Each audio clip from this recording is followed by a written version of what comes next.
Hello. Howdy. It's October 11th. Yes, it is. You might have noticed we missed a week. We did. Well, we actually did the week, but due to technical circumstances beyond our control, the review was not able to put up. Yeah.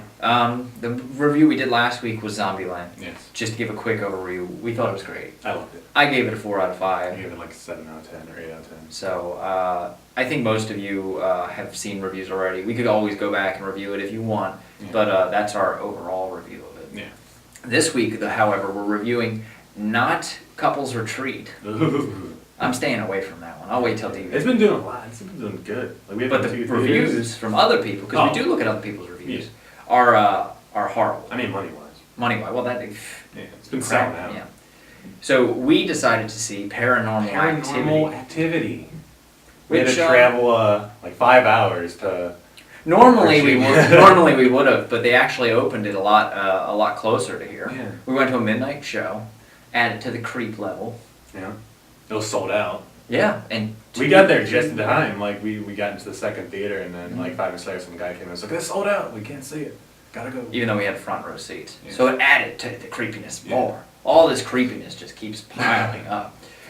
But so give the overall who directed it. Written and directed by Oren Peli. You don't know who he is because he's a first-time director. Yeah, he's not even a filmmaker. He just wanted to do it just because he thought his house was haunted. And what would happen if he set up a camera? What would he find? And he was like, I guess I can make this into a movie. Shot it in 7 days. Whereas I'm a filmmaker and I think of these things all the time, but I don't have the money to do them. Yeah, $15,000. That's amazing for a film budget. But when you see this film, you'll see where it was $15,000. Yeah. It was shot as a documentary style, kind of like Blair Witch. It's very minimal on the actors front. Oh yeah. Starring, I believe it's Katie Featherston and Micah Sloat, who play themselves pretty much. Katie and Michael. Are they married in real life? No, they're 2 actors. Well, then they did a good job. Who have really good. Acting-wise, the character development, there's not much. No, not. Katie, she's a good actress. I think the character itself is just a bit whiny. She's kind of my nerves. Very much so. And Micah plays the boyfriend who is very reluctant to believe there's ghosts in the house. He more so just bought the camera to have fun with while investigating what... They not just bought a camera, bought a computer, bought like EVP equipment. And I think most of the really sensitive microphone. budget of this film was probably that equipment. I think that, and like he redid his house some, like he put in a whole new stairwell, redid the walls, Sounds carpeting. like an excuse to put Redo stuff your in. house. Oh, it's part of the setting. Do the stairwell. So, let's talk about, people are saying that it's one of the creepiest films. Yes, people are saying, I don't, like, I was like, oh my god, this is gonna be so scary. Everyone's so scared. Like, Harry Knowles from, Ain't It Cool News said, he dug his fingernails into his forehead. Said, people in the theater were, freaking out and spazzing out and because it was so scary. And to be fair, we're probably very desensitized by violence and gore. And there is no gore or anything. It's all paranormal, so it's just things moving. But I think, this is the type of movie that sits with you afterwards.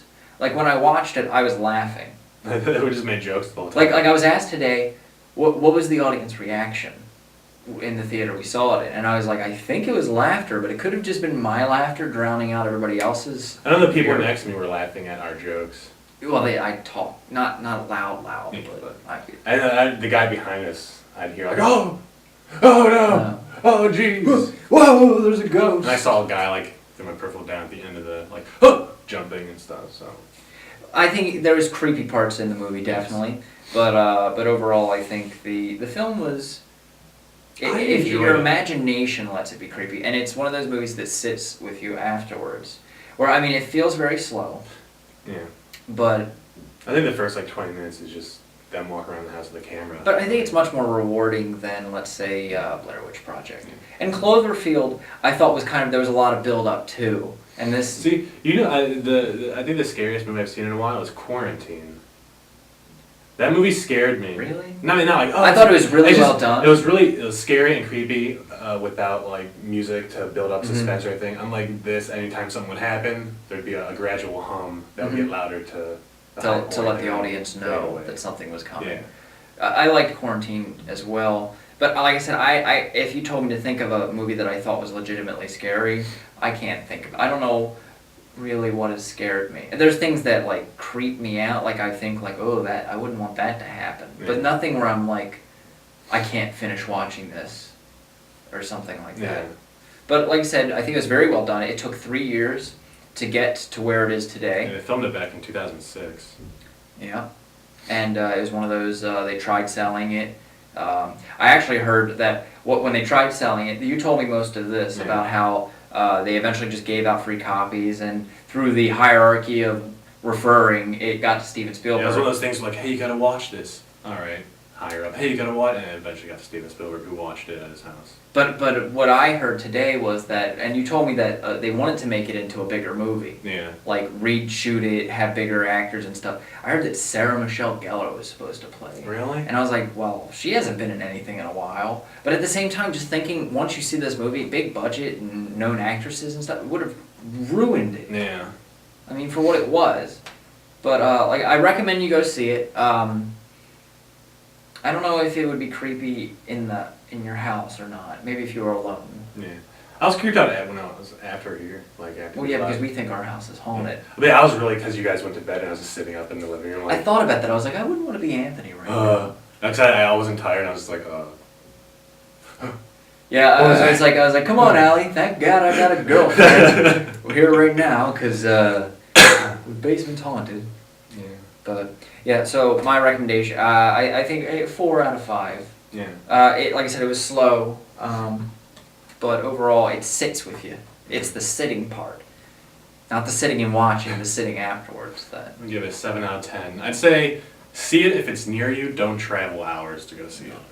Like, don't waste time and gas and all that nonsense. Mm. Just like if it's like it was like half an hour away from us, so we're like, oh, why not go? But Yeah.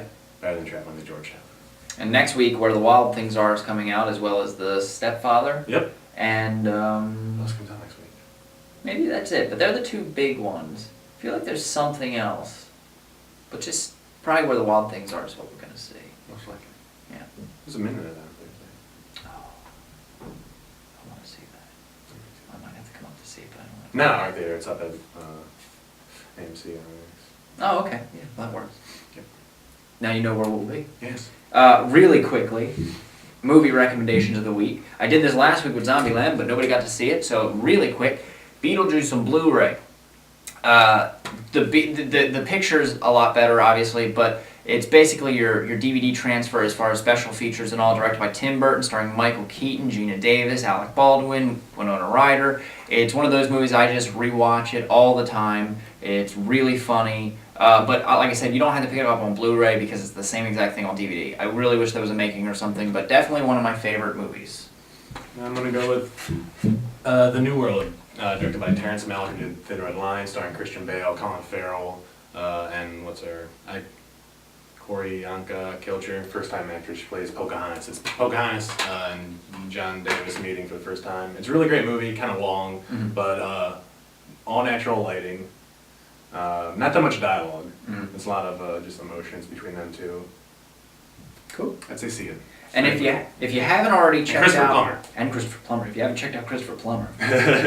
But if you haven't already checked out, we did do a sort of spoof to Paranormal Activity. It's called Paranormal Activity 2. We're going to be sued. But we'll have it linked on the side here. This side. It is that side. Well, my picture shows this side, Yeah. but yeah. We're nerds. Just check it out if you want. It's long, it's like 10 minutes. You'll really find it funny if you watch the movie because we take a lot of the elements from that. And yes, we laugh while we're shooting it. Yeah. Because, like I said, it's a spoof and we're just having fun getting across what we thought was funny in the movie. If you haven't seen the movie, watch Paranormal Activity 2. Check it out. Hopefully you'll enjoy it anyways. Yeah. It's good stuff. And, yeah, check it out.